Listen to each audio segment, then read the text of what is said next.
Nag-mid-lane ako dito sa Classic kasi toxic mga kampi ko. Wait lang, teka.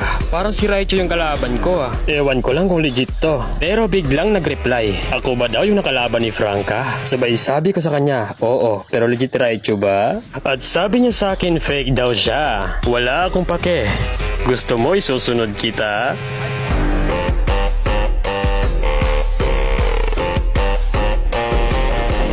O syempre pakitaan natin siya ng mga malupitang double dash. Alam kong king of double dash ka pero ipapatikim ko to sa'yo. At sinabihan niya pa talaga ako ng gaya-gaya. Kung inakala mong double dash lang yung kaya kong gawin sa'yo, nagkakamali ka. Marami pa kong kayang gawin. So dito tinipihan ko siya at sabi niya tipigads daw ako. Ipapatikim ko sa'yo ang double dash kahit ikaw yung double dash king. Sabay sabi niya sa akin na bangis daw ako. So dito ay dadaanan sana ako sa mid lane para mag-clear. Ang kaso pinatikim niya ako dito ng double dash sabay triple recall.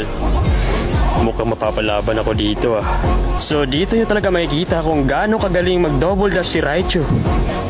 So dito katapos niya lang mag-red buff at pinatikim ko ulit ng walang katapusang double dash. At dahil alam mo spawn trapper ako, gagawin ko sa'yo yan.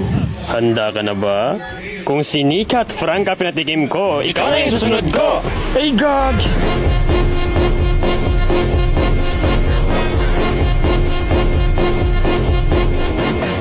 Grabe, nagulat ako sa ginawa niya. Pero Raichu, tandaan mo to. Hindi din basta-basta yung kinakalaban mo. Pero tandaan mo tong laban na to. Sisiguraduhin ko sa'yo na hindi mo to makakalimutan. Alam kong kinikilala ka nila bilang double dash king. Pues, ibahin mo ko. Kasi ako yung spawn trap king!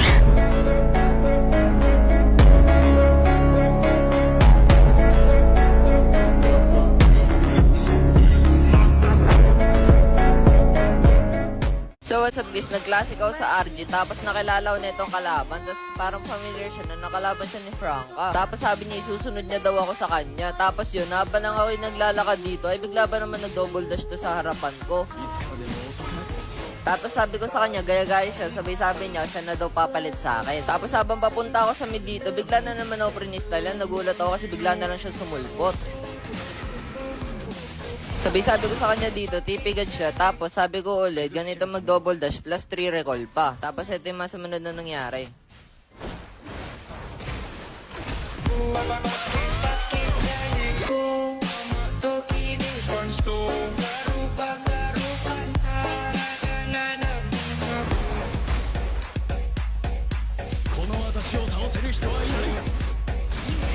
Nahilig mo freestyle. Pakitaan kita tunay na freestyle.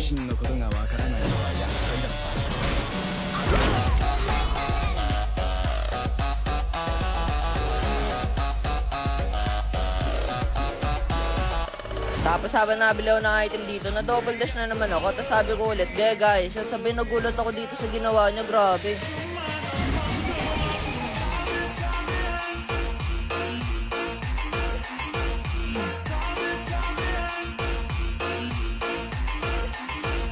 Di pa ako tapos.